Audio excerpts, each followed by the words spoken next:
Hey guys, welcome out to Revolution this morning.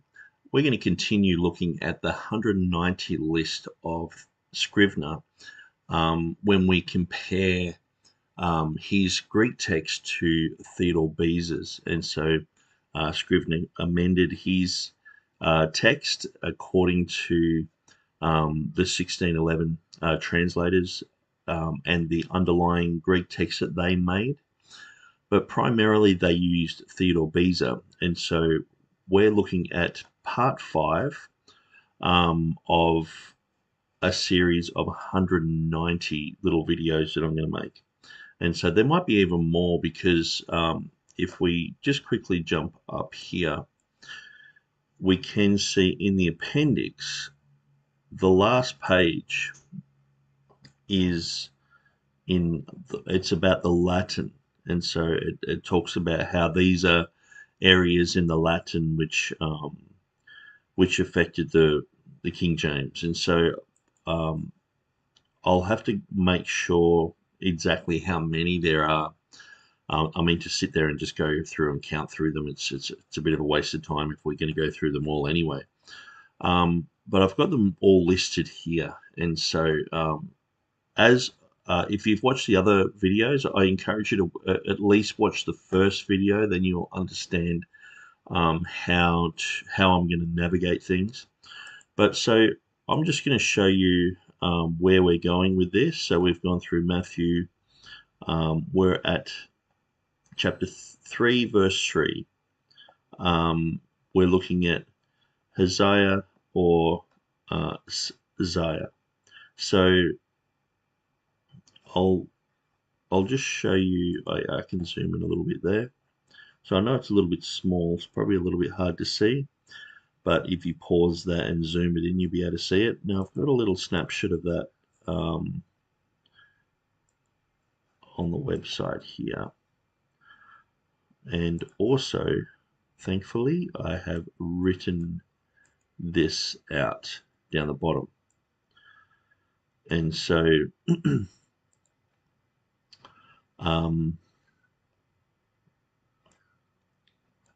Isaiah, Sick, Beza, Ferry,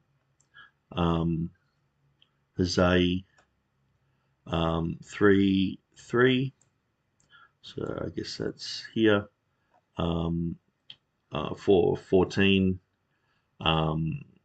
12:17, Tantum in Beza's second, third, fourth, and fifth edition. So what are we actually looking at here? We're looking at the difference between a smooth breathing and a rough breathing. So you'll be looking at Isaiah or Hosea. Isaiah would pretty much be Isaiah. That's how it would be translated across. And so if we look at this image here, so we can see it zoomed in a bit, that's exactly what I just read there. So it's got the information there if you want to follow that through. We'll look at, this is exactly what Scrivener has in his 1881 Textus Receptus, and he has this asterisk here. So the asterisks point to the end of the book where there's 190 differences, 190 variations, and that's what we're looking at. And so I might just jump straight into that one, just so you can have a look in the original. So this is on happytrust.org, so you can look up all these verses yourself. And so we looked at Jeremiah last time. It was the difference between a smooth breathing and a rough breathing. So we're in chapter 3 now, and verse 3.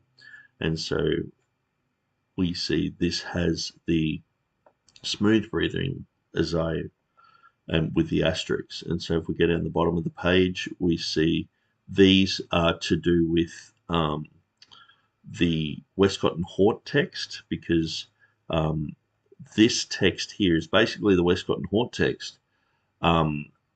It's the Textus Receptus, but what they've done is they've got the upo here, and they're showing you where it needs to be changed. So that is number 2.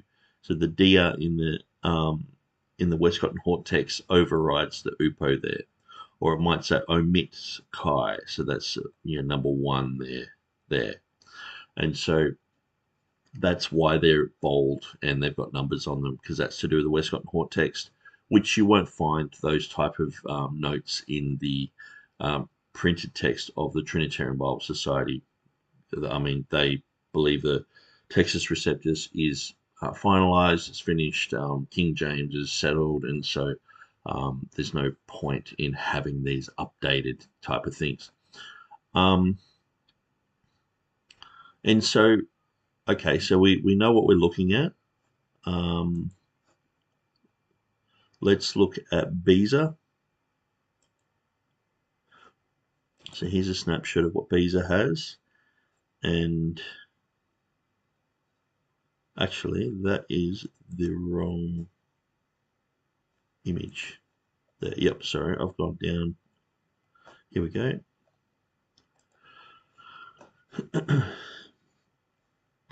Yeah, Isaiah.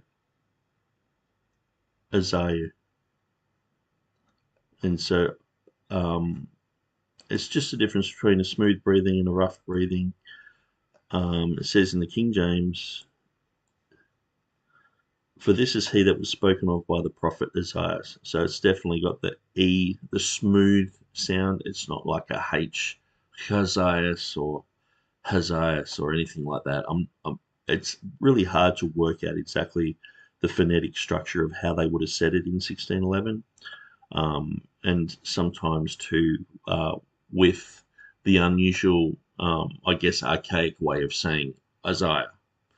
I mean, Isaiah, it's like, okay, well, that's interesting. And so, but that would have been the way that they said it in 1611. That's why they did that. Now, just because our way has become popular now, it doesn't mean that this is wrong or faulty. This is exactly what they had. And so now I've just looked at a few here, so I'm going to just enlarge in this a little bit. That's a little bit better for you guys. Matthew 3:3. So we can see the difference there between the smooth breathing that Scrivener has and the rough breathing that Beza has. And Scrivener says in his notes that this appears in all of those 4 editions of the Greek. So I haven't spent time looking those up and getting pictures and putting them there, because it does take quite a lot of time, especially when we've got 190 of these to go through. And most of the time it's like, well, we're dealing with the 1598 here. If there was some sort of huge difference that we were looking at, we would definitely go through and have a look. But what it looks like is the earlier Textus Receptus editions agreed with Scrivener and had Isaiah or Isaiah, and Beza has Hazayu. And so it's just a phonetic difference. And as it was mentioned earlier, I'll just find that statement about the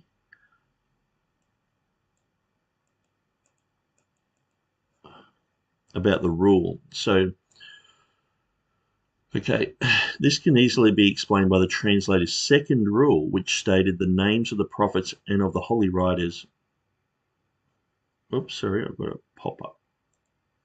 The names of the prophets and the holy writers, with the other names of the text, to be retained as nigh as may be, accordingly as they are vulgarly used. So basically, if the people in England are saying Isaiah, that's exactly what they want to put there. They don't want to put Hosea or Hosea or anything, some sort of Latinization. They want to put it in that way. Unless both ways are used, like we see Timothy and Timotheos both being used, and so that's fine. And so as we go down, we see I've shown that Stephanus, he does have that smooth breathing there. And as I said, we're going to go through a lot of these breathing marks. And so the way that you can tell if it's a smooth breathing or a rough breathing is if it if you think of the word don't, if you got the apostrophe um, going this way, that's exactly the same as the word don't. So that's a smooth breathing. If it goes the other way, then it's a rough breathing, usually a H type of breathing. This one's like an E. It's a very, sometimes even like silent, like sayu in the Greek. And so we'll go down. So we see in the King James as Isaias. In the Wycliffe, we see Isaiah, I guess you'd pronounce that. Then we see essay, essayas in the Geneva, and then SAS in the bishops. So the difference is a diacritical mark. Beza has a rough breathing before Hazayu, which Scrivener changed into a smooth breathing. So it's non-translatable. So this is one of those things where people say to me, what about the 190 list and all that? And I said, well, most of these you can't translate that into English differently because of the translator's rules. The translator's rules were to keep the names as they are commonly and vulgarly used. And so, so pretty much that is the end of that video. So I know it's a short video, but that is Matthew 3:3. So I'm probably just going to do a few of these videos just now because I'm in the mode, and so I might jump to Matthew 9:18. But that is another one that is just almost unimportant. It's just a smooth breathing or a rough breathing. So I think we're going to leave it there. I'm just going to end this stream. Thanks for watching, guys, and hopefully you can see why I believe that only about 20 of these 190 are translatable, probably about 10%. So there's roughly 200 of these, 190, and so roughly about 10% are translatable. But we will run into those eventually. But I've found in Matthew that there really needed to be nothing changed from Scrivener's, from Beza's text. But Scrivener felt that they needed to be changed, and that's why I'm doing these videos. Okay, thanks, guys.